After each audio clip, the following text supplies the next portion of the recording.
Well, I'm Austin Holmes. I am president of Publicity for Good and CEO of Signal Raptor, which is our PR software.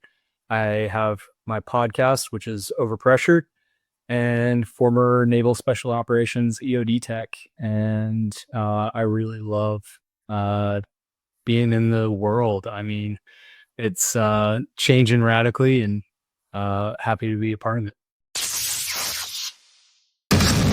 Diversified game. Learn how to start, run, and sustain your business. Hey, it's Kellen, and today on Diversified Game, this is so impromptu. So, of course, the rain came down in Florida. It's hurricane season. But today's interview, and you heard it already, publicity for good. And you're like, wait, is that like, does Kanye on that? You don't see Kanye on this side, do you? Right?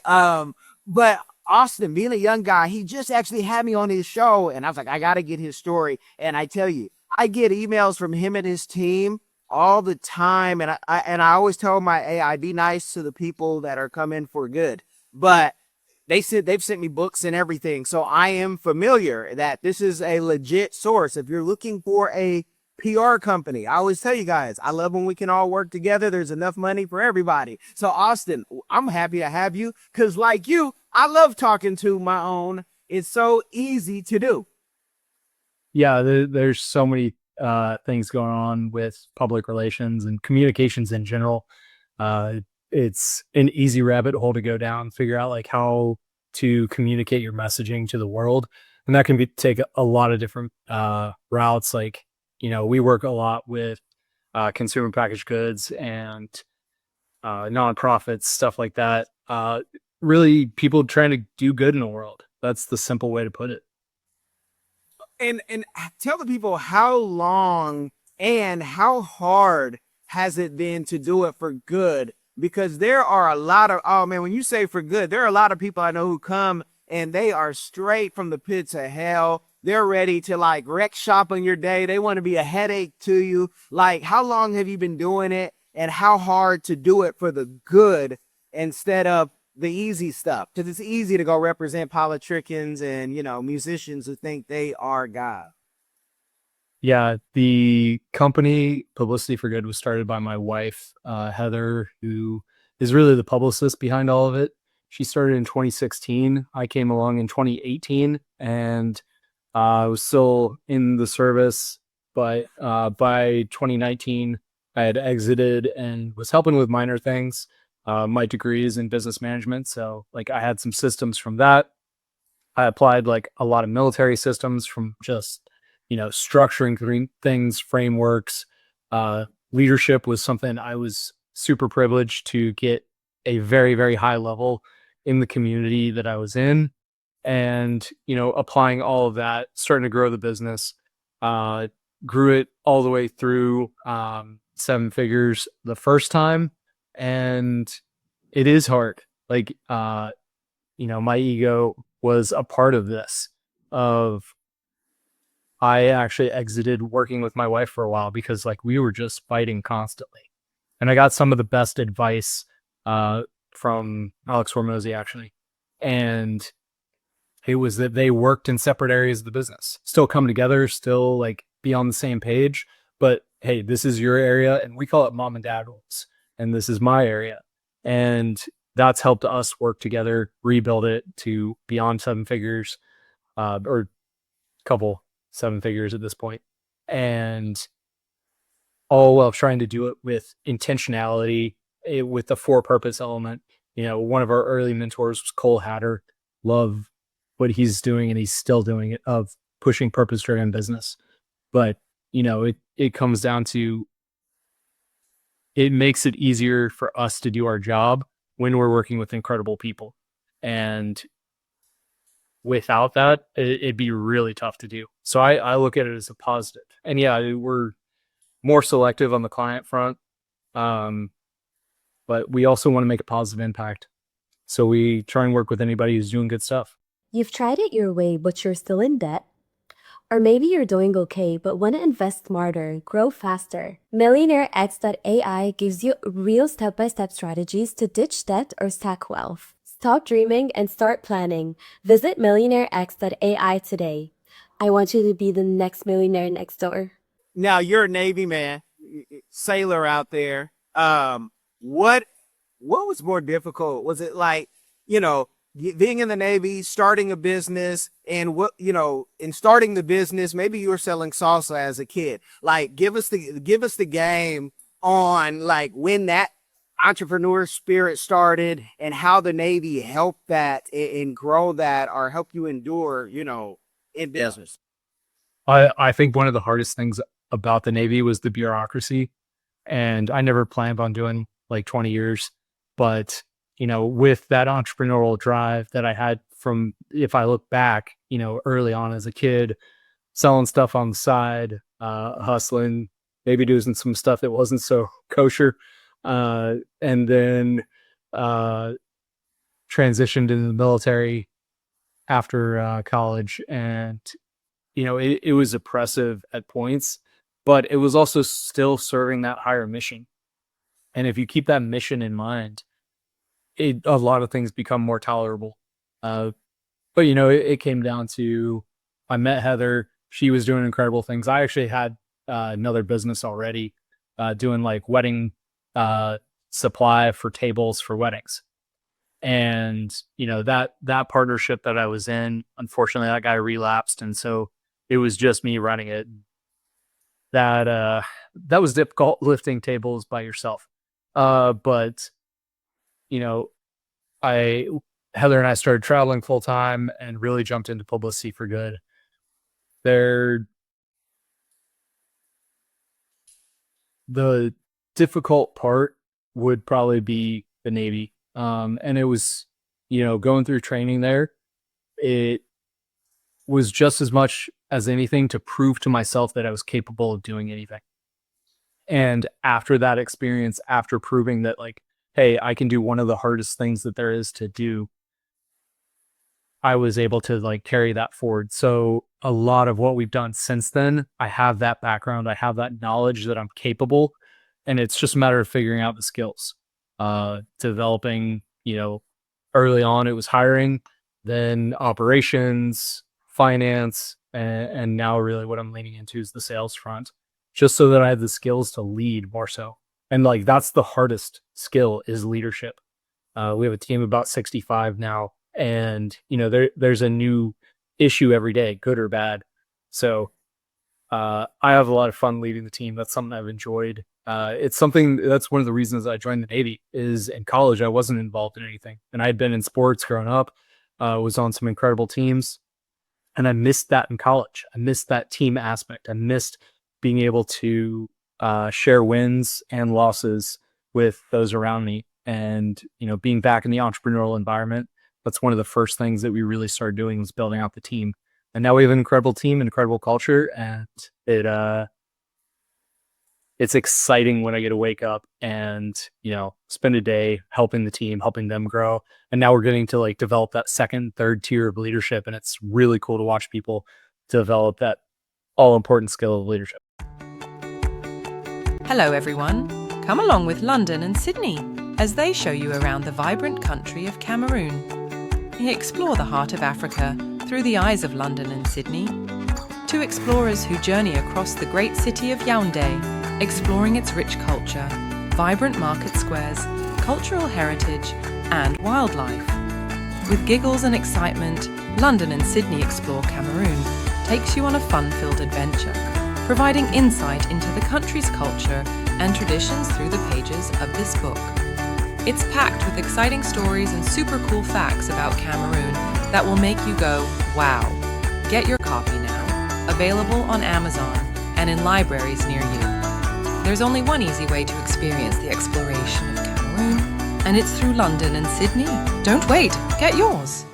But I see in the emails, I can't talk about the medicine part, so I have to let you lead in that. Because, I don't know anything about that. I didn't spend 14 years. I was with you the whole time, but I didn't spend 14 years to become, an expert or be able to read films and do Vanguard radiology. So what's the hardest part? Because as men, you that's in us. We're used to, come on, lead. And then your wife has her specialty, her passion that she's been living. And I can only imagine those discussions that you guys have. Yeah. So, I mean, that's the area that she owns, is the communications aspect, running the PR team, making sure that the clients get the results. And when I came back, we were very, very intentional of like writing it down. Like, hey, this is what the requirement is. And part of that was me getting my ego out of the way. Like we had kids in that kind of gap. We started having kids, and the return was like, hey, the business is not doing well. We have to do this for our family. And so there was a drive there, and we discussed exactly what roles were going to look like. And I came back and really started leading. I mean, it took a couple months after coming back, because it was over a year that I was like off doing my own thing. That's where I learned to code. That's where I learned to day trade, which are both still hobbies. And the return, like, okay, Austin's in charge of operations, Heather's in charge of PR. And our team was like 8 people at this point. At the end of 23 is when I kind of started coming back and made some cuts and really started turning the team around. And so it goes back to systems and communication, like exactly what you were talking about. Like she is a very, very good communicator, and she's really good at relationship building. And so that's where we have her lean into. And we write things down. We make sure that the plan is there and everybody has expectations for what they're responsible for. And we've gotten better at that over the past couple of years for every single team member, mapping out exactly what's expected of them. What are their metrics that, actually translate into success for the business that they can then hold themselves to? Because I'm definitely on the side of, you can't really hold people accountable. They have to hold themselves accountable. You can just give them the direction. You can give them the framework to work in, and you can give them the reason why. And aligning somebody's why, and for Heather and I, that's a huge part of it, is our kids.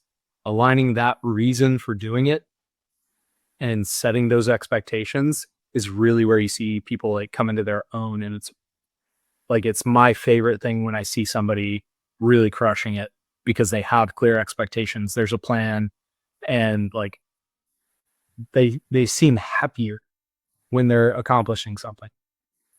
Definitely. But to get them to accomplish is not getting any cheaper, whether it's softwares. I mean, we used to cry about precision payment. I still do. Yeah.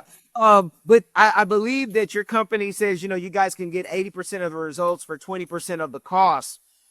How? Like, where's your magic tree? What are you guys doing? Is it the clients that you're picking that don't need the bells and whistles that, some clients need? Give us the game, and because they're going to come to you and, try to test you on that. Because, they always got like $500, right? Hey, can I get something for 500? I said, yeah, we can open up our computer. But how do you guys do it? So that's on the Raptor side. And we took, the 100 pain points that like we had heard on client calls, heard on sales calls, heard across the industry over and over and again. And it really boiled down to 3 things. Like, people wanted to build an audience. They wanted to improve the relationship with the audience they already have. And they wanted to drive revenue or donations or whatever that conversion event was. So we said, all right, what are the most effective things in order to make this outcome happen? And so we simplified what we're doing for somebody in the Raptor program by just trying to focus on things that really succeeded there. And, there was the advent of article placements, like News Anchored was a huge part of that guaranteed aspect of Raptor. And it was taking the systems, process, procedure, and now technology. So it's not there yet from the Raptor side, but our goal is to pitch every client to every single media member every day in a custom way. And so that's what we're working towards with Raptor. And, when pitching the media, it's a numbers game. So we said, all right, how can we duplicate the number that we're reaching with custom messaging for each person? And, AI is a huge aspect of that. And it comes down to the system. using the playbook of Heather's 12 plus years of experience in PR and having 20,000 pitches or whatever it is now that have created the approaching 30,000 media opportunities. And using those best practices enables us to get 80% of that result. And what really is not there is the hand holding. It's relying on the client to do their job and, training them not on a one-on-one basis, but training them as a group or training them via recorded video, so that it's not the time. So what we took out was as much time out of the process as we could on our side, while still providing as much value as we could. And the value, oh, I'm so glad I get to have you. This is about to be therapy, you guys, for me. You have clients who they say, okay, whatever your price is, your price. And you can let people know where a good starting price is. So when they're looking around for, their person, they say, if I give you this money, what do you guarantee? And I sometimes give out names of people who like guarantee, because they can put you on, Forbes, they can put you on CNN, but they're putting you on the backlinks. They're not putting you on anything that is searchable, right? I said, I can give you those people's number. That's not what I do. My ego, my name, that's not what I do. I just, y'all know say, I don't speak that language. Because I'm old school where you actually had to have lunch with somebody to get into Forbes. And you had to talk about how Tom Rathman was a good, fullback at Stanford when we were all at the games as I was a kid then. I was, but that's where my family went. I'm from California, like yourself, I believe, but I'm from the Bay. Yeah, that's where Heather and I met, but I'm actually from your neck of the woods. I was born and raised in Jacksonville, and then moved to Raleigh and then back to St. Augustine. And I've spent, I think, about half my life in Florida, so way more of a Florida. Okay, so the Florida. I don't know how to tell anybody how a publicist, now just on the publicist side, because a lot of what I do is consulting and making sure people don't go broke, how we're going to guarantee anything except hard work and that we've been doing it long enough. I can't guarantee that Forbes is going to say yes. What I do know is whoever is the editor of where you want to go, let's go get a relationship. This is not South Africa. Just buy you in. And you don't want to buy in because it's going to be more expensive here than it is in South Africa. In South Africa, you'll love me. In Kenya, you'll love me. But how do you deal with those people wanting guarantees and say, you're going to make me famous, right? And that fame is going to have a ROI, their business. They won't sell out, and on Shark Tank and then have no more product and say, hey, Austin, Heather. Logistics. Yeah.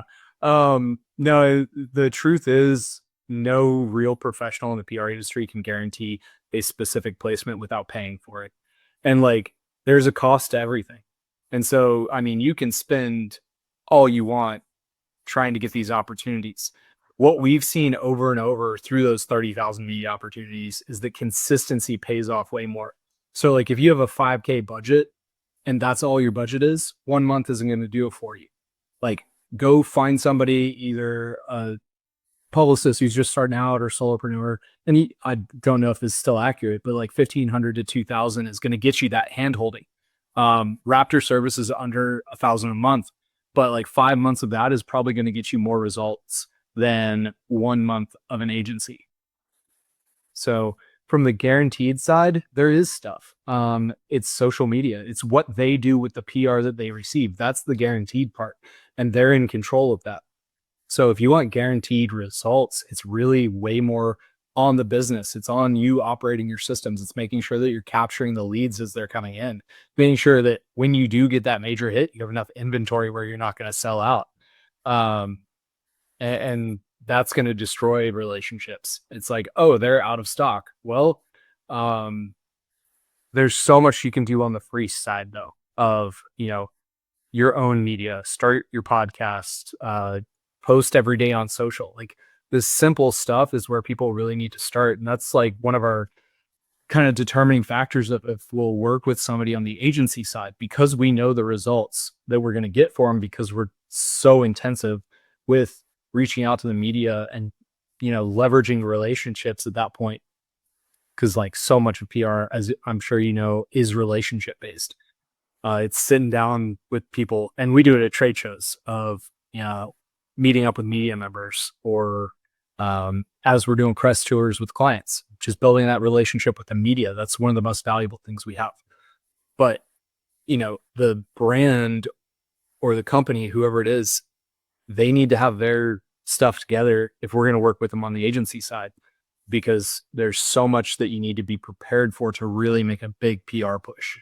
And there's a lot we can do to build a new brand, but it's a different strategy.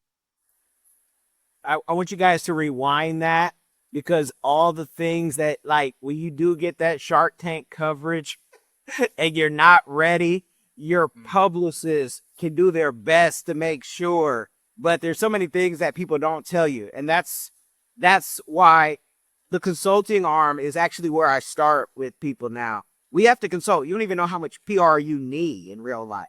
You don't know what you need. You don't know what you need to be paying, because you don't even have a CPA. You don't even have a bookkeeper. You're just, there's kids and adults on TikTok who made 100,000 this month underneath their bed, and they want you to, give them some legitimacy and structure them. And I love that stuff, but let's just call it first. We're daddy right now. We're mommy and daddy, and you have no clue. So just be humble, kick back. How do you vet your customers? Because I'm sure you say no more than you say yes. I wish that were the case.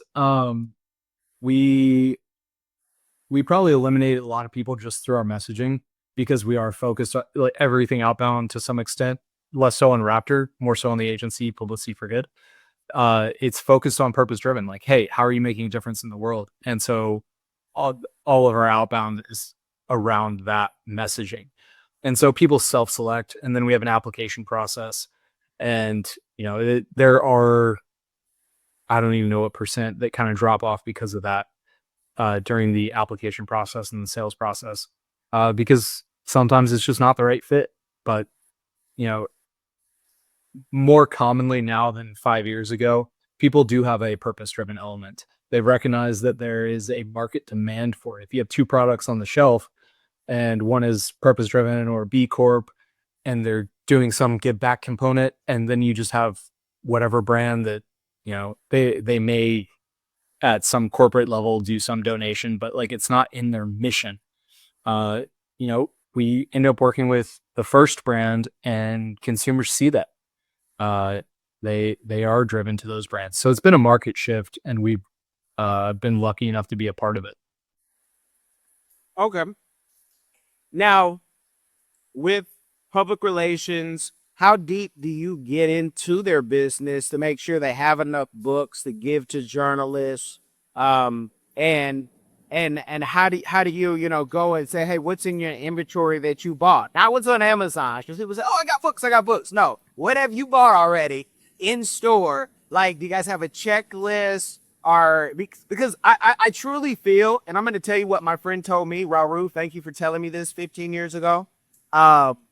She's like, Kellen, you're not doing just PR. You're all in these people's business. You're making sure their kids go to school.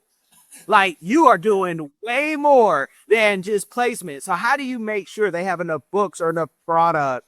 And what's a good number for those who are thinking about calling you, so to know that they're ready for you? On the agency side, we look at like a revenue number. Like, hey, it's less how long have you been doing this, and more, all right, where are you at business cycle wise?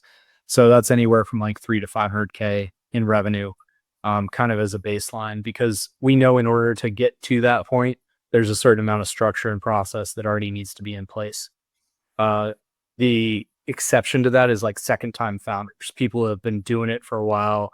They're, especially in our space with products, they're starting their second, third, 15th brand, because a lot of the founders' goals on the product side are to exit to one of the larger companies, and there's a bunch of them. And so like, we'll take those people on pretty readily because, they know what they're doing. And it's an interesting part of product that it is pretty scalable. A lot of people will take on investors to like get that first batch out. And it depends on what the product is. Some people are dealing with $100 product, some are dealing with a $2 product. So the delivery volume is definitely a part of it. And staff. If somebody isn't on social, isn't doing any marketing, that's a huge missed opportunity. And, we've had clients be like, hey, can you do everything for me? And like, are you a successful entrepreneur or one in training? You've got the vision, but do you have the right partner to build your brand, your team, and your future online and off? At 𝐶PRfirm.com, we offer expert consulting, financial guidance, and life coaching because we believe in doing life with our clients. After all, what is it for a man to gain the world and lose his soul? Founded by 𝐬𝐮𝐞𝐭, we help our clients not only succeed, but plan to retire rich. Your business deserves the best. Start building your legacy today at 𝐶PRfirm.com. not our favorite thing, but that's just so that they can get the full value of PR. We will help them out in the other areas. And that's one of the things I actually love doing is on the strategic side, helping people out, helping them put in place every aspect of what they need in order to be successful with PR. But yeah, there's definitely people who don't have it yet. Okay. And I like to ask everybody, and your whole name is, for good.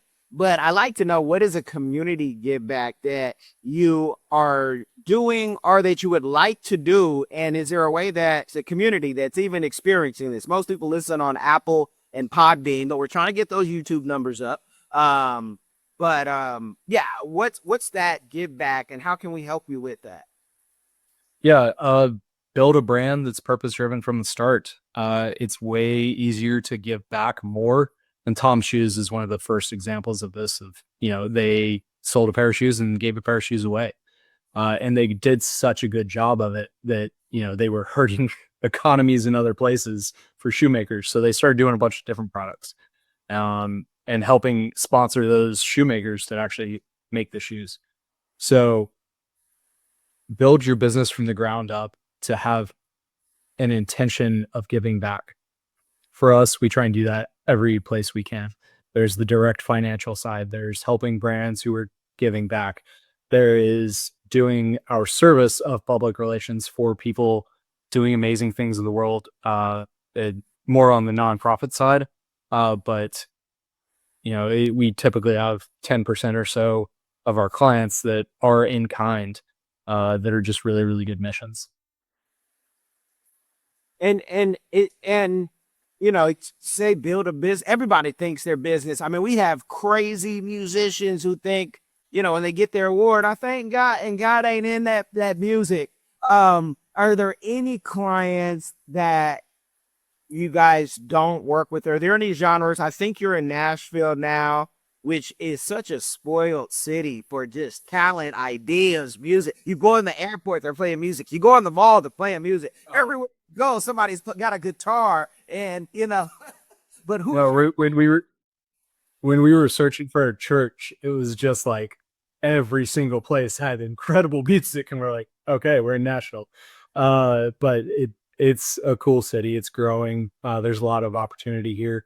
But when we're looking at who we don't work with, it's kind of on the more bureaucratic corporate side that, they are only in it for the money, and the PR that they're getting is purely for appearances. Like if there's not a heart behind it, most of the companies we work with are founder led. It's kind of rare that it's not. And I think that is true for a lot of companies that are founder led, is they have a mission and intention. In order for the founder to have gotten there, they kind of need to. And obviously if somebody has like a terrible track record, we'll dig a lot deeper, like if there's negative press. So we've done that a couple times, but it's okay. This is definitely a different story than what's presented out there. And they're sincerely trying to make an impact. They're trying to do good. But a lot of the people we work with, it's pretty easy to determine, like, yeah, they have a positive impact. And we're very, we dig a lot deeper on certain people that we work with, and really try and get into their community experience and see the impact that they're making. If somebody's not a fit, then we have a bunch of partners that we can refer them out to, and we've done that several times. So Okay. And I find, when you have friends, you can say, hey, we're not going to be a fit if I can give you the so-and-so.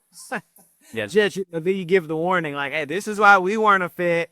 I'm been accused of being a drill sergeant sometimes. I don't know, because I wasn't in the army. So, but they say, you're making me do too much. And yes, you're going to work. You're going to work. And because you said you want to go somewhere and I take your money personally to say, hey, we got to try to get the best results in ROI. So you stay. And that's how we stay in business. Yeah. When it's not about the money, but money is a necessary tool. I believe the scripture says, you need money for all things, but it also says you don't fall in love with it. How do you play in that balance? Because it's so easy to be like, what? Their retainer is what? And I've heard retainers, not mine, but other people's. They're like, hey, they just dropped $2 million on the retainer. And you're like, Edelman, Wagner, they're still clients? Like, they're still clients and they dropped $2 million, but this might be Microsoft or someone like that. Like, how do you not have it just, how do you keep it where you're like, yeah, this is a great project. We want to work with that nonprofit, or we want to work with that author, like, and keep the drive to be able to do the work. Cause there's companies that have, 3 times, maybe 10 times the amount of money you do to get that same coverage, that same space. Yeah, I think this goes back to the marketing piece where we're not reaching out at that really high level. It's a different process when you're looking at enterprise level clients, and we do have a partner agency that does that. And they have a different focus. The team structure is different. It's not so much that personalized one-on-one, where the publicist is really guiding you through. It's an entire team. And our operation isn't set up to do that. And, we've looked at that as a space to be in, and it's just not as exciting to us, as serving purpose-driven brands. And like, there's some huge purpose-driven brands, and we've worked with a couple of them, but it's kind of back to the self-selection of, what's the intention behind this? Like, why are we trying to get media coverage for you? Yeah. And we deal primarily with media relations. A lot of the stuff that goes on at that level is campaigns, and brand awareness is at every level, but it's a different kind of game. So I don't know if that really answered your question, but it's just not the space we play in as much. And I think it answers it because it allows someone who says, hey, I want to go do this. Oh, wait, you mean I get to pick and choose what arena I want to play? And that's a very important thing, to know what you want to do and what you don't want to do. At this point, I know I want to get people's life right so they can retire right. That is the passion. That is just, because I've seen so many people, 20 years later, not make it or be broke. And they used to be stars. They used to be all on TV. And now you don't know who they are, and they don't even have a fully paid off house. But you had asked me on your podcast. You guys go check that out. I'll have the link hopefully in the description for you. I appreciate that. But what do you think AI is going to do with this crazy business of ours? And, what are you excited about? Or is anything that worries you? I think it's going to split. That's kind of what I've seen, and that's probably going to stay for a while. The people who lean into AI and are fine with, viewing videos that are AI generated, they are fine with producing content that's AI. That's going to separate out from the crowd that is, oh gosh, what's the word for it? It gets used all the time. The authentic brands, and people are going to lean into both sides. They're going to, and it's kind of the difference between boutique and mass market appeal. And you're going to see numbers play back and forth in that for a while, because you're going to have different audiences that lean into each. At the end of the day, it's, hey, what does somebody see when they land on your webpage? Do they see real people reviewing you? And I'm sure there'll come a point when you can't even tell, but I think that authenticity is going to stick around for a while, at least. And you're going to see a split in what brands choose to do. And it's going to separate out like who wants to be associated with that brand. I think influencers is probably the first place that people are not expecting, maybe, that it radically changes, because people are looking for just that third-party validation, and there's already influencers out there that are totally AI generated. So the third-party validation is going to change, but that's where traditional media actually has an edge, that people identify with this person. They're out in the community. People know them. They're showing up live places. That's going to take a lot longer to go away from a brand credibility standpoint. And so not only will you have people that just fully lean into AI and people that fully, stick with real people and authenticity, but I think there'll be some brands that use both, and they'll use it in the right place at the right time. So it'll take some adaptation by brands. It'll take identifying, hey, this is what's going to be best for our messaging, for our branding. Like, for an example, like an electronics company where it's a little gadget probably doesn't need to worry as much about authenticity as somebody like Tiffany. Like Tiffany probably going to still worry about, like, okay, who's on the big screen, and are they associating themselves with our brand? And like Gary Vee is a really good resource on this too, to like go check out, because he's really deep in with some of those big brands, and he's seeing what's happening on the social front and the marketing front, and seeing numbers behind that. So, pay attention to people in the industry. But AI is not going anyplace, and I think it's only going to become more a part of communications. And, we're utilizing that in our own way with Raptor, signalraptor.com. And that's so that we can get the people who used to be in their local paper, the main street mom and pop. We want them to continue to be able to get attention in this like very, very competitive media atmosphere that we're in. Because like, I think personally that more voices out there is better than, 2 or 3 dominating the conversation. Okay. And you mentioned Gary Vee, and some, to think about, people say, Gary Vee, who? Or, they're like, oh, what about, and they'll mention their favorite, TikToker, where you have someone like Gary Vee who's proven to do business. But what are your favorite conferences? If you had to tell a young person or old person, hey, these conferences are the most impactful, because there's a conference every night, it seems. Yeah. And favorite conferences and your favorite book of 2025 are forever. It doesn't matter, but yeah. All right. So I'm wearing the 10X hat. So I got to shout out 10X stuff. There's a starting point for just about anybody in their system. And, Brandon Dawson is doing incredible things to like revolutionize the way that business is being conducted and really give people a roadmap where they maybe feel stuck. Another one that we're personally connected to is the Aspire Tour. If you want some inspiration, and they have different speakers kind of wherever they go, but the Aspire Tour is pretty incredible. I'm sad because Cole Hatter, I think it was on this interview, he stopped his event a couple years ago. But if you can ever see Cole speak about purpose-driven companies, that's an incredible talk that you can go to. But the most impactful stuff for us has been the small rooms.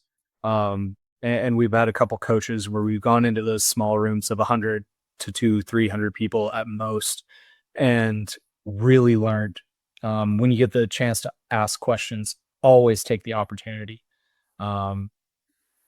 But those smaller rooms is where we, I think, learned more, because there's more personalization, there's more networking and community. The conversations you have at events with the people sitting at your table are just as powerful as the guy sitting up on stage. But you know, YouTube is, if you want that same content, you can get so much more at home if you just watch a video a day. Like, because, you know, you go to a conference and there's 5 speakers, 7 speakers, whatever it is per day. And like 3 days, you know, you got 20 people maybe at most that you're listening to. Like, you can do that in a week at home watching YouTube and get the same content. I think the atmosphere of the event definitely makes a difference. And so it's separating yourself out from the day to day, like, hey, and actually focusing on something. That's where your brain gets going, where it's topic after topic. And so a great advice we got from some of our friends who are also a married couple running a business together. They take 3 days, I think, every quarter and go on a trip. And it's that little reset period. So whether you want to do an event to do that, or going off and, you know, just staying in the woods, or however you want to do it, staying on a boat, South Florida life, and,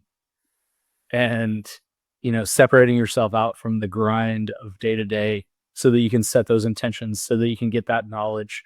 It is an important cycle to constantly update where you're on.